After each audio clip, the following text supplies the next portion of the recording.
சேலம் மாநகரத்துல இருக்கிற 58 ஏக்கர் பரப்பளவு கொண்ட மூக்குநெறி, அதாவது கண்ணங்குறிச்சி ஏரிய பத்தின ஒரு பிரம்மாண்டமான கதையை தான் சொல்லுது.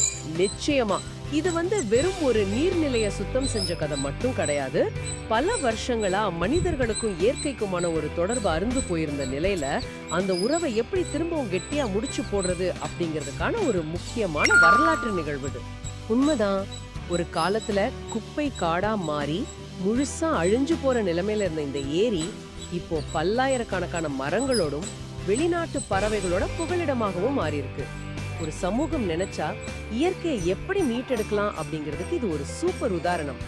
சேர்வராயன் மலையோட அடிவாரத்துல தான் இந்த ஏரி இருக்கு. ஆமா, நாம கீழேந்து பார்க்கும்போது அந்த மலை ஏதோ தனியா நிக்கிற ஒரு பெரிய குன்று மாதிரி தான் தெரியும். ஆனா அந்த மலைக்கும் இந்த மூக்குநேரிக்கும் ஒரு கண்ணுக்கு தெரியாத பந்தம் இருக்கு. தேரி அப்படிங்கிற நீர்நிலையை அடைஞ்சு அங்கிருந்து நிரம்பி வழிஞ்சு கொத்துக்காரன் ஓடை மூலமா பல கிலோமீட்டர்கள் பயணம் செஞ்சுதான் இந்த மூக்கநேரிக்கு வருது. இந்த நீரோட நெடும் பயணத்தை நீங்க கொஞ்சம் கற்பனை செஞ்சு பாருங்க. மலையில பெய்யற மழைநீர் சும்மா தரையில ஓடி வராது. அது அடர்ந்த காடுகள் வழியா மரங்களோட வேர்களை தாண்டி சிறு ஓடைகளா மாறி ஒரு குறிப்பிட்ட பாதையில வருது. இது இயற்கையோட ஒரு பிரம்மாண்டமான கட்டமைப்பு. ஓ, இது ஒரு மாபெரும் நிலத்தடி நீர் பேங்க் மாதிரி செயல்படுது இல்லையா? நாம பேங்க்ல பணத்தை போட்டு வச்சுட்டு தேவைப்படும் போது எடுக்கிறோம்ல, அதே மாதிரி தான் இதுவும். ரொம்ப கரெக்டான ஒப்பீடு. வருஷத்துல சில மாசங்கள் மட்டுமே பெய்யற அந்த மழை நீரை வீணா கடல்ல கலக்க விடாம இந்த மூக்கநேரி தன் பரப்பளவுல சேமிச்சு வச்சுக்குது. இதனாலதான் அந்த ஏரியை சுத்தி இருக்கிற பல கிலோமீட்டர் சுற்றளவுக்கு நிலத்தடி நீர் மட்டம் உயருது, விவசாயம் செழிக்குது, ஒரு பெரிய மாநகரத்தோட தாகமும் தீருது. பொதுவா ஒரு ஏரிய தூர்வார்னா அந்த மண்ணை லாரியில ஏத்தி ஊருக்கு வெளியில எங்கேயாவது கொட்டிடுவாங்க. ஆனா மூக்குநேரியில அந்த களிமண்ணை வச்சு ஏரிக்குள்ளேயே 47 சிறு தீவுகளை உருவாக்கி இருக்காங்க. ஆமா, அந்த தூர்வாரப்பட்ட மண்ணை எப்படி பயன்படுத்துறோம் அப்படிங்கறதுல தான் ஒரு திட்டத்தோட சூழலியல் வெற்றியே இருக்கு. அந்த மண்ணை வெளியே கொண்டு போறதுக்கு பெரிய செலவாகும். ஆமா, அதோட அந்த மண்ணுல இயற்கையாவே நிறைய சத்துக்கள் இருக்கும்ல. கண்டிப்பா அதை அங்கேயே பயன்படுத்தினது ஒரு ரொம்ப புத்திசாலித்தனமான முடிவு.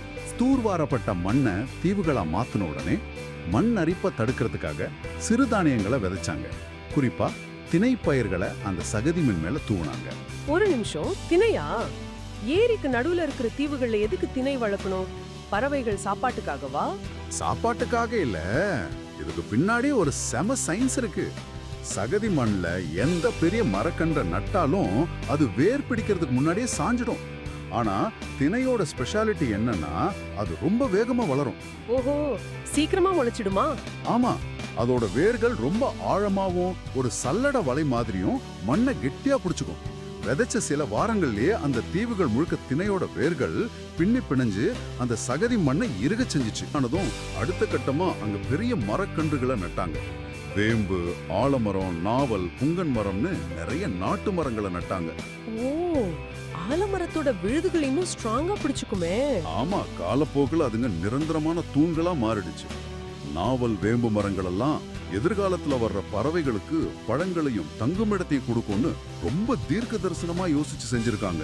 எந்த ஒரு சிமெண்டோ செயற்கை பொருளோ இல்லாம தாவரங்களை மட்டுமே வச்சு இவ்ளோ பெரிய பல்லுயிர் சூழல் உருவாக்க முடியுங்கிறது சாமானிய மனிதர்களோட கற்பனைக்கே ஒரு சவால் தான். ஆனா இந்த ஏரி எப்பவுமே இவ்ளோ அழகா இருந்தது இல்லையே. நிச்சயமா இல்ல. ஆனா 2010ல சேலத்துல நடந்த அந்த எழுச்சி இத முறியடிச்சது. அதாவது உள்ளூர் சமூக ஆர்வலர்களும் சேலம் குடிமக்கள் மன்றமும் ஒன்னு சேர்ந்து செயல்பட்டாங்களா?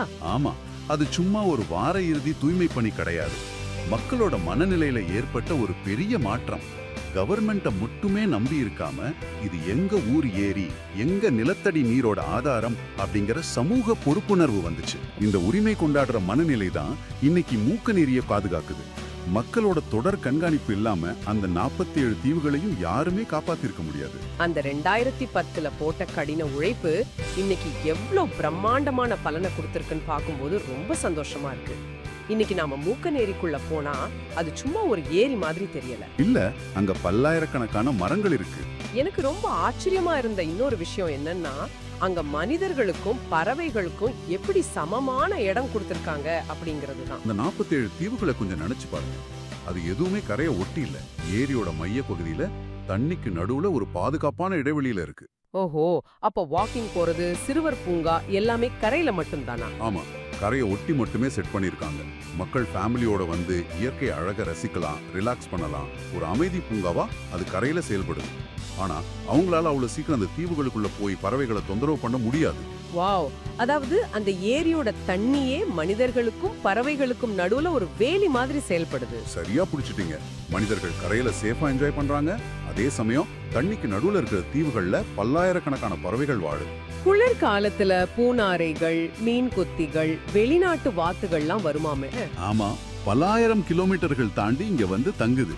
தங்களுக்கு மனிதர்களால எந்த ஆபத்தும் இல்லைங்கிற நம்பிக்கையோட அங்க கூடு கட்டி இனப்பெருக்கம் பண்ணுதுங்க. நாவல் பழமும் ஏரியில இருக்கிற சிறு மீன்களும் அதுங்களுக்கு உணவா இருக்கு. மூக்கநேரிங்கிறது வெறும் ஒரு இடம் இல்ல, அது மனித குலத்துக்கே ஒரு பாடம். மனிதர்களோட எல்லையும் பறவைகளோட எல்லையும் ரொம்ப அழகா பிரிக்கப்பட்டு ரெண்டும் ஒன்னா வாழ்ற ஒரு அபூர்வமான காட்சிய மூக்கநேரியில பார்க்க முடியுது. ஒரு நகரத்துக்கு அந்த மக்களே கொடுத்துக்கிட்ட மிகச்சிறந்த பரிசு இது. ரொம்ப அழகான வார்த்தைகள்.